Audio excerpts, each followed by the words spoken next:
Hey there, welcome to the Treasured Wellness Show. Grab your mug of herbal tea, a notebook, and your Bible, and we will dive right in. I'm so glad you're here. Hi, everybody. It's good to have you back here on the Treasured Wellness Show. Let me tell you about my guest today. Michael Rubino is an indoor air quality expert that helps people create healthier environments to improve their health and well-being. And you know, I'm all about that. So he is also the owner of Home Cleanse. He is an author. And I personally have had a few clients that have dealt with mold sickness, and it can be so much more than headaches and migraines. So I know how important this topic is. So even if you think that this might not be something you need to pay attention to, I encourage you to sit tight because you are going to glean so much important information from our conversation. I'm so happy to bring Michael onto the show to share his experience in this area. Welcome, Michael. Hey, thank you so much for having me. So happy to have this conversation because mold is such a huge problem, and it's a concern that I don't think is addressed nearly as much as it should be because of the dangers that mold brings to our health. So, and our whole health, it's not just our body, it's our brain. It affects our brain so greatly, and it compromises our air quality. And I know you're not a doctor, but with your experience, you no doubt have heard all of the stories. And oftentimes checking mold in the body is a last attempt in the medical world to get to that root cause of illness.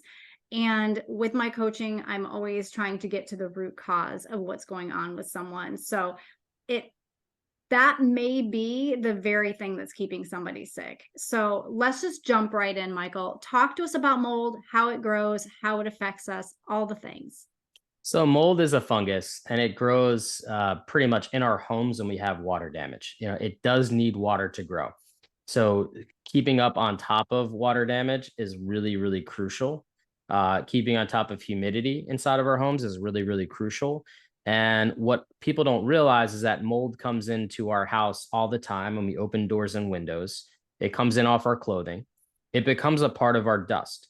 And once it's a part of our dust, it can just be an abundant in our environment where it's opportunistically entering our body with each breath that we take.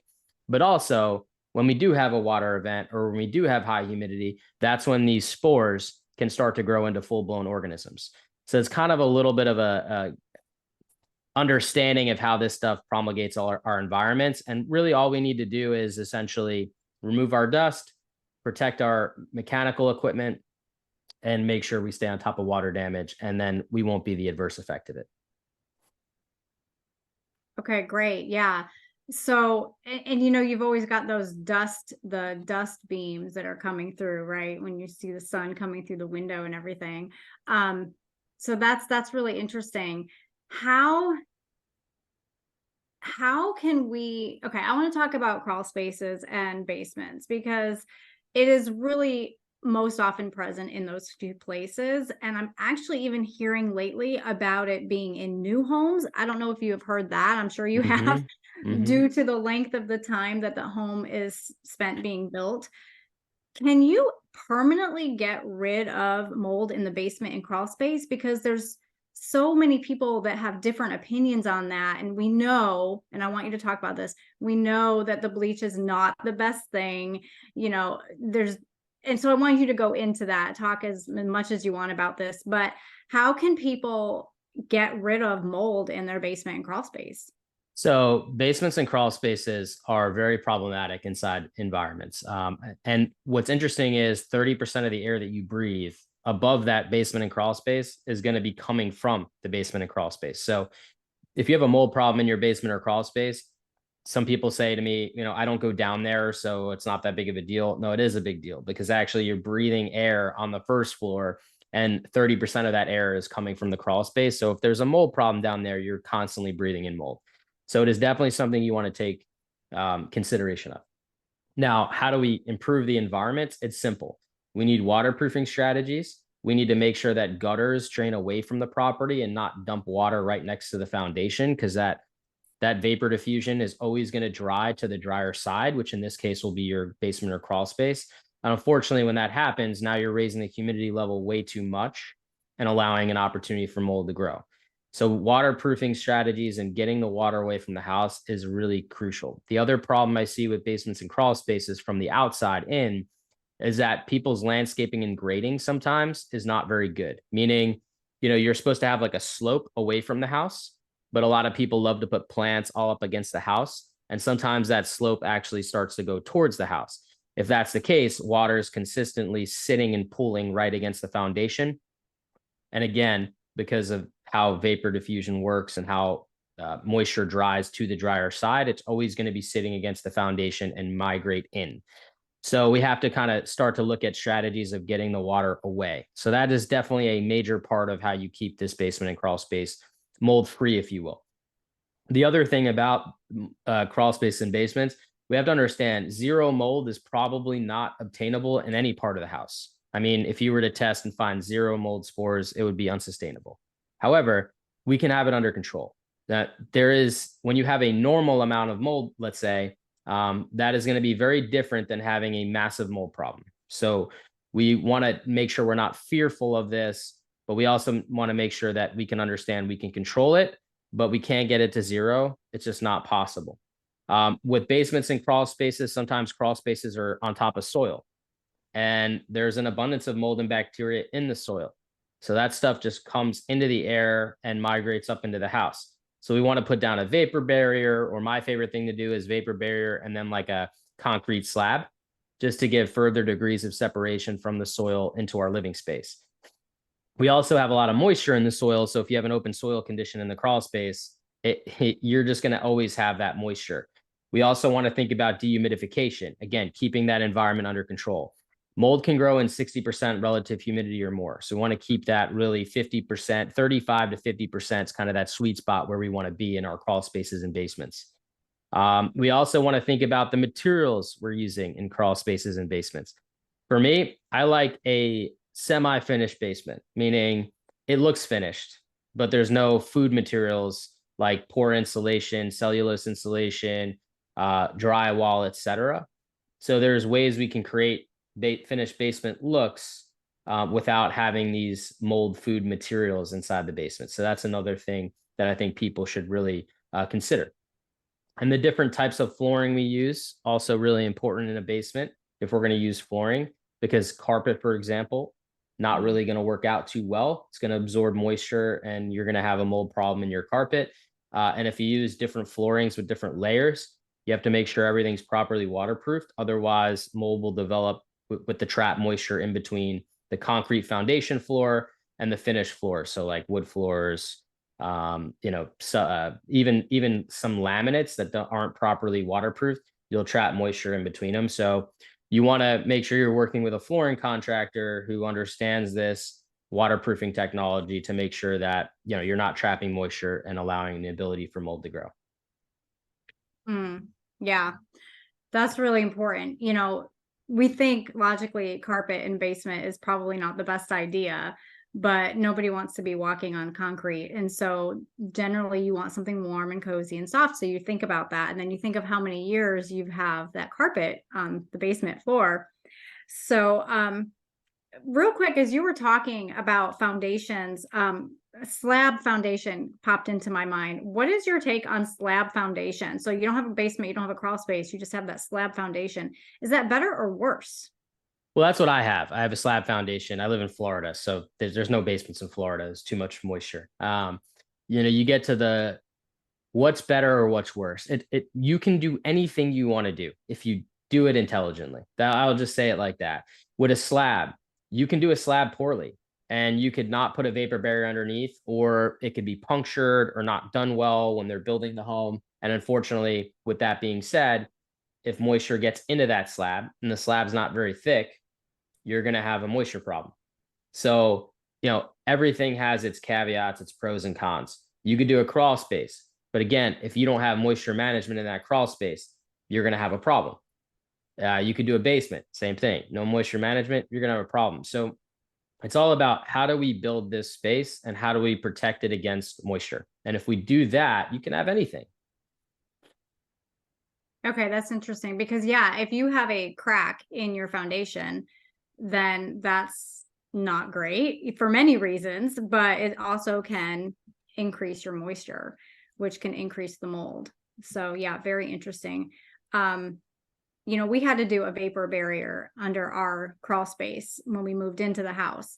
And it was a brand new house even, but we had dirty sock syndrome. I know you've heard that. Dirty sock syndrome. And it was like within the first winter of turning on the heat. And so we did a vapor barrier, and, I don't know that we did it 100% accurate. I mean, we did, read up on that at the time, but that was 20 years ago. So we have not, thank the Lord, had any issues, but houses that have not had the vapor barrier put in, when they also experience that dirty sock syndrome, are now we're starting to see that they're having mold issues. Yeah. Yeah, I mean, So the dirty sock syndrome typically is a bacteria, but where you have bacteria, you would typically also have mold. yeah, it's a big red flag. Yeah.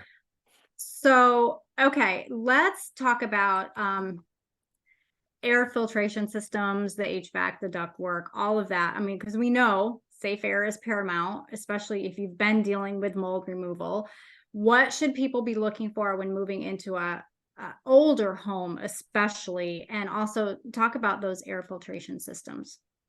Older homes, depending on the age, typically aren't as problematic as newer homes, just because the technology of how we build them and the difference in products that we use today versus, let's say, 100 years ago, totally different. For example, most older homes are balloon framed. So there's actually an air cavity in between the exterior wall and the interior wall. So even if there is a leak, the ability for that home to dry is much better than today's modern home, where it's a 16-inch thick wall and there's all this insulation and material to get wet and hold that moisture for a long time. So that's one big trade-off.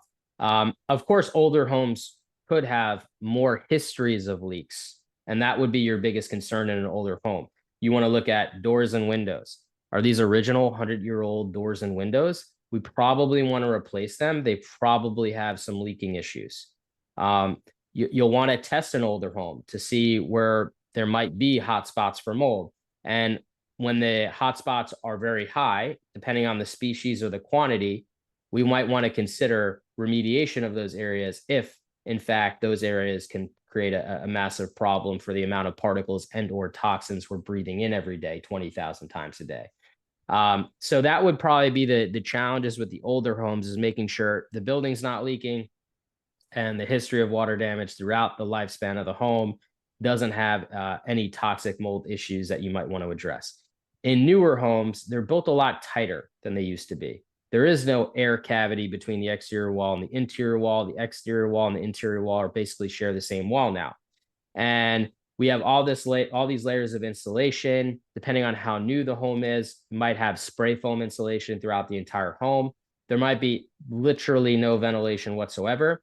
And that means that when we have a problem, as compared to the 100-year-old house, we're going to be dealing with the effects of that problem much more significantly than an older home, because in a newer home, there's a lot less quantity of air being diluted, meaning you're going to breathe in a higher concentration of particles and or toxins. Also, this means that we have a higher risk in the HVAC system, because the HVAC system essentially brings air in, it conditions it, and supplies it back out to our rooms. Well, there's a thing called the evaporator coil. There's a thing called the blower unit. These particles can get into the HVAC system. They could start growing around the evaporator coil because it constantly condensates. It's the reason we have drip pans and drain lines that take water away from the HVAC unit outside of our house. So when it's wet, mold and bacteria can start to grow and thrive inside that evaporator coil. And then when it dries in the wintertime, we get that heat blowing, or even if you just have the fan on auto, unfortunately that stuff dries out and then it breaks apart into much more tiny particles that then spread across the house. And that's where we always get calls in the wintertime significantly, like, I don't feel well. And they might have felt fine in the summertime. And a lot of people think, no, it should be reversed. The humidity in the summertime should be creating the problem. And it does. It creates the problem in the summertime. People feel it in the wintertime, right? And that's kind of how this all goes. So I think it's really important that, depending on the age of the home, we might be thinking differently, but we still, unfortunately, even in newer homes, have to be considerate about how the home is impacting the air quality. And if there are high levels of mold or bacteria, that's going to be problematic. So what would the best way be to test? Like if you are looking for a new home, whether it's used or new, like if you're looking for a home and this is a concern of yours, what should people be looking for? Well, I mean, you could visually look for staining and water damage signs. A free little hack that I love is you could go over to the toilet tanks and take that heavy cover off the toilet tank and look inside and flip over the cover and look at the backside of the cover. If you see mold growing in those toilet tanks, it's typically an indication that there's mold somewhere nearby that's opportunistically getting in there. If you're looking for more of a scientific route, one of the tools that I help develop for consumers is called the dust test. And we're actually testing the dust. So how it works is you take a cloth and you go in and you collect dust from random parts of the house and you send it into the lab. Lab analyzes it using PCR technology. So we're actually looking at the DNA of what's in the dust, and we can identify 36 different mold species. We can identify toxins produced by mold. We can identify toxins produced by bacteria. And we're getting a sense of what we're actually breathing in and what we're actually exposed to. And then we can say, are these numbers normal or are they abnormal? And that's really helpful because previous to dust testing technology, all you have was air testing. I'm sure everyone on here has heard of, air testing technology. Someone comes in, they set up almost like a tripod in the center of your room. There's a little pump and it collects basically mold spores, and then it analyzes in the lab. The problem with air testing is it only gets 75 milliliters of air. So it's a very small quantity of air, considering the average person breathes in about 2,000 gallons of air per day. So you are not getting an accurate picture of what you're actually being exposed to when you just do a little air test, especially in the center of the room. Because what we learned from COVID, particles typically travel about 3 to 6 feet away from emanate about 3 to 6 feet from the source in which they emanate from. So that means that if I'm testing in the center of the room, and let's say I'm in a standard 10 by 10 room, I'm probably going to miss any problems that I have inside that room because most of the problems are going to be on an exterior wall and an interior wall, right? So that's why getting the dust is a much better screening tool. Just like when we're not feeling well, we screen our bodies to see, okay, what's out of whack here. We can do the same thing with the house now. Wow, that's really fascinating. So that's something that you provide. Yes.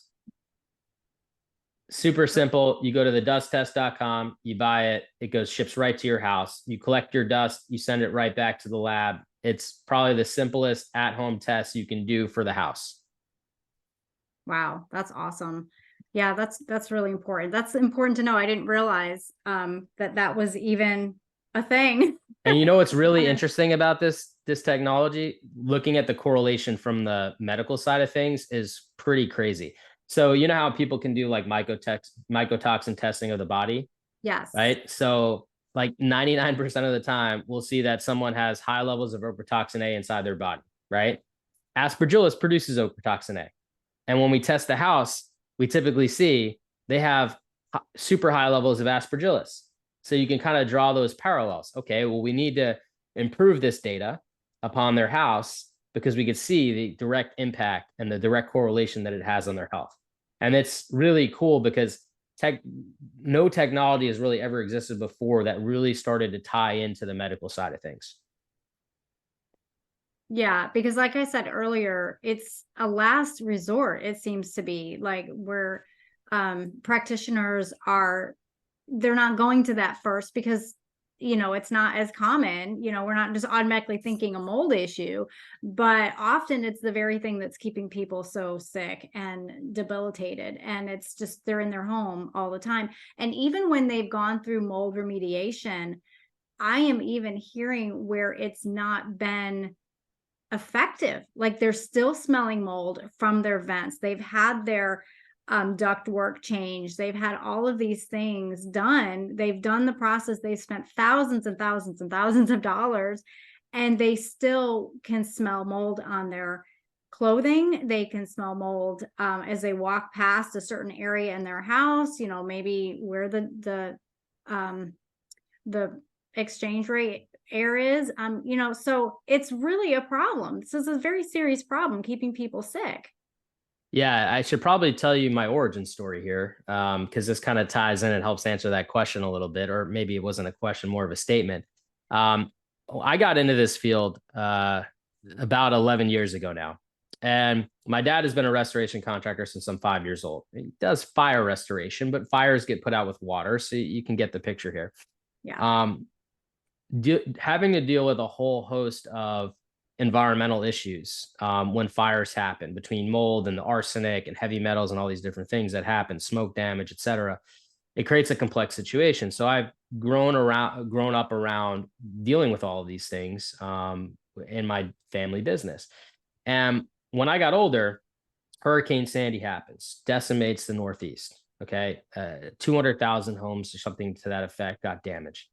And for 7 years in my 20s, I was dealing with visiting people's homes, and the pattern of illness that I saw was staggering. Now, prior to this, growing up my entire life, mold was just something you poured bleach on, you painted over. I never really looked at this as a health thing, right? I just didn't. I'm probably like most people listening, unless they've been through it themselves, they just don't see that. And it just it really took this pattern of me walking into people's homes and them being really sick before I said, hey, there's something here that we are missing. And I started deep diving into research. And, there's two schools of thought. It's really problematic versus it's no big deal, right? And that's the schools of thought that you have. Now, mold and environmental toxins is really not talked about in medical textbooks. So we ask the question, why don't doctors know about this? Because they're not being taught it. It's just not in their schooling. Right. And that's a big problem that needs to be addressed. But furthermore, when I started going into people's houses, not only were they sick, but they had already been remediated. These houses were already fixed. So for 7 years thereafter Hurricane Sandy, I was refixing homes that were supposedly fixed. And what dawned on me was, oh my God, there's an entire industry that's dedicated to cosmetically fixing the problem. So it looks like it was repaired, but they have no understanding of science. And if you took these classes with me, because it's actually laughable, but every 2 years I have to retake these classes in all these different states that I'm licensed in.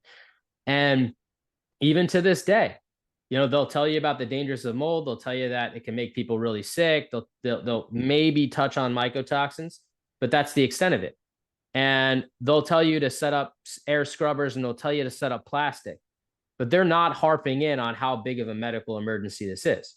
And so even in the training, you're going to train people in the construction field that are going to come out, and they think that if they just cut out some drywall and spray some chemicals on it, it's all good and you can build right back.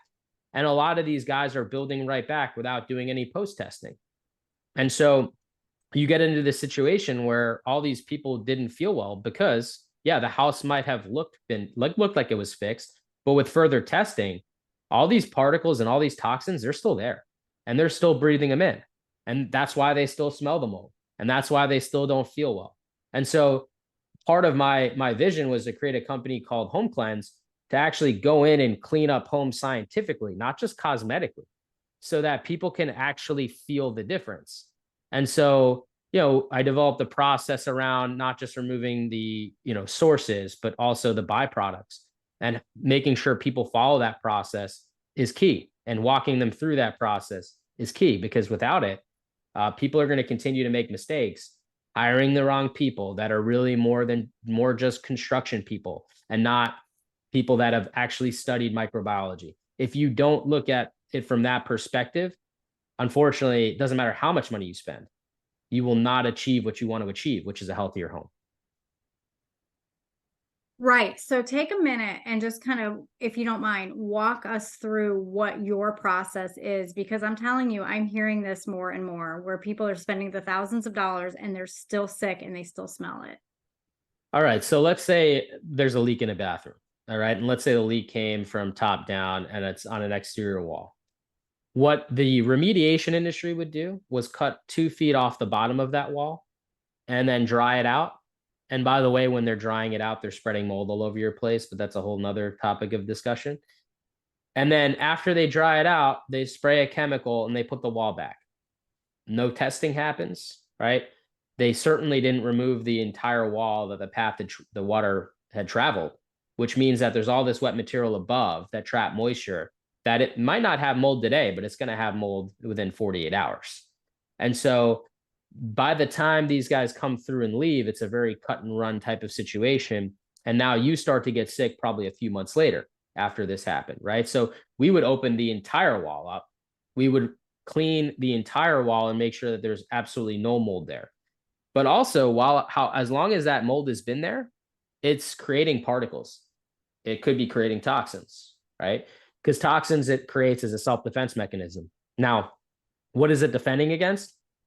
Not really us. They're defending against each other. You might have Aspergillus and Stachybotrys growing in the same wall cavity, and they're actually trying to kill each other to take over that real estate. So we're innocent bystanders of essentially chemical warfare of this microorganism that most of us don't even know exists in our homes. And that's really what's happening. And a lot of people, when they go in and cut that 2 feet out, not only do they not remediate the source properly, and so there will still be mold in that wall, but they don't clean the area up and remove the byproducts. They also don't look at the HVAC system. As I mentioned earlier, these particles and toxins get into the HVAC system over time. They contaminate the HVAC system, and so we're still breathing that in.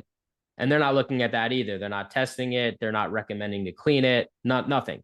So this mold in the wall is now still going to be in the wall because they just did a flood cut, as they call it.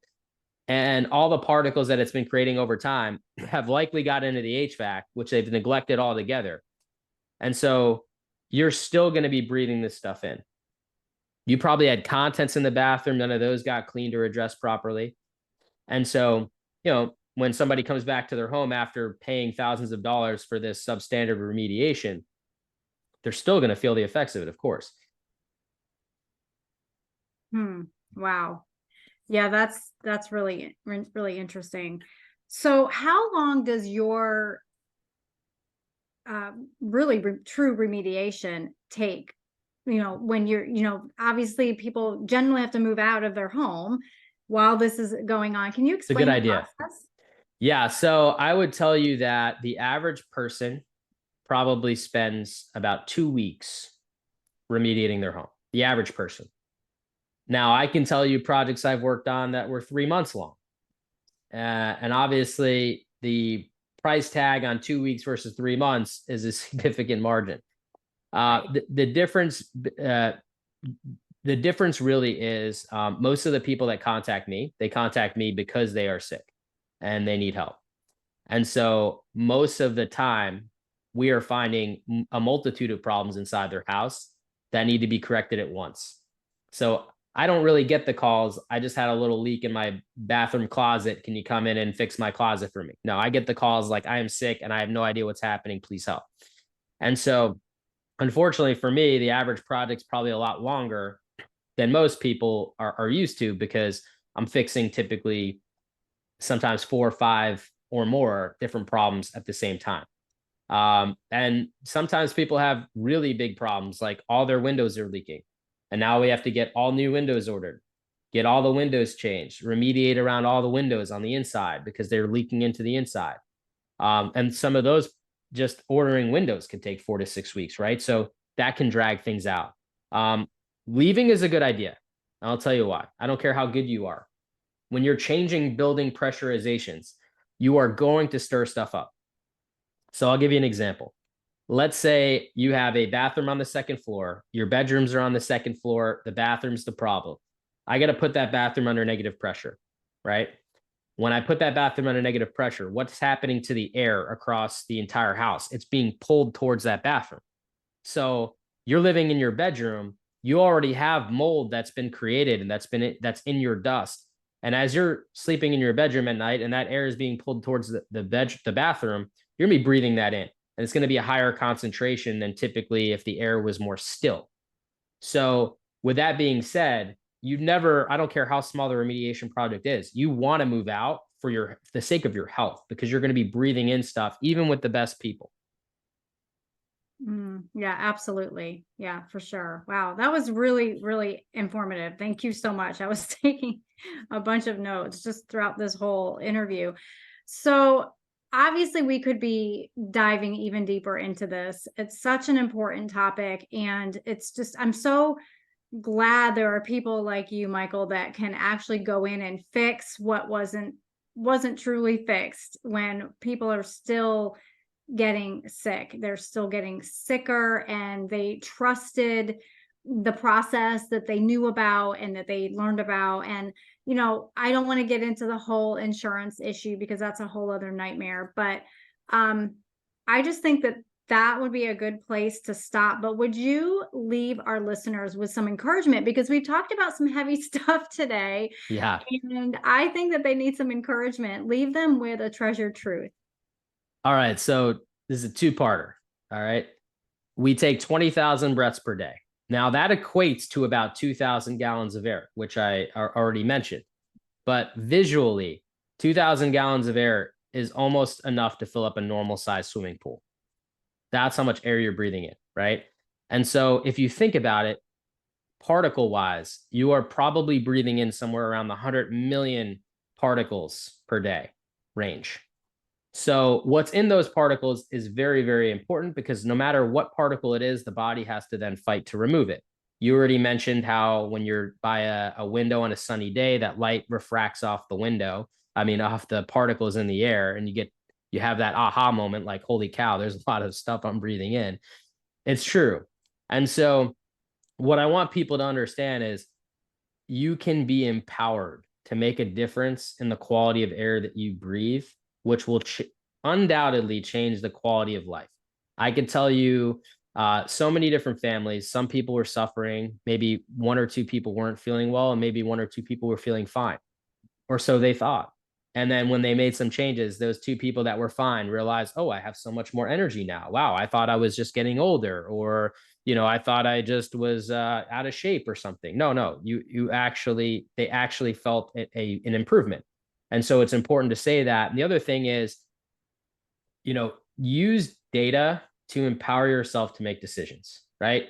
Whether you're not feeling well or not feeling your best, either which way, you can test your body, you can see what's out of whack, you can support those things that are out of whack and get them back in balance, and you can look at your home the same way.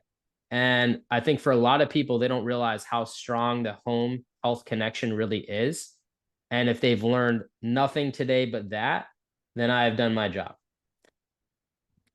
Yeah, very, very good. Very good tips there. And it's so much more than take your shoes off because you've been walking through public restrooms and, parks and things like that. It's just, we really need to be intentional about stopping and thinking about what is our quality of air, our water, the food we're taking in, what we're doing, our environmental toxins. And that's what we talk about here on Treasured Wellness. And what you said is, yeah, you don't realize how bad you felt until you don't feel that way anymore. And you thought that that was normal.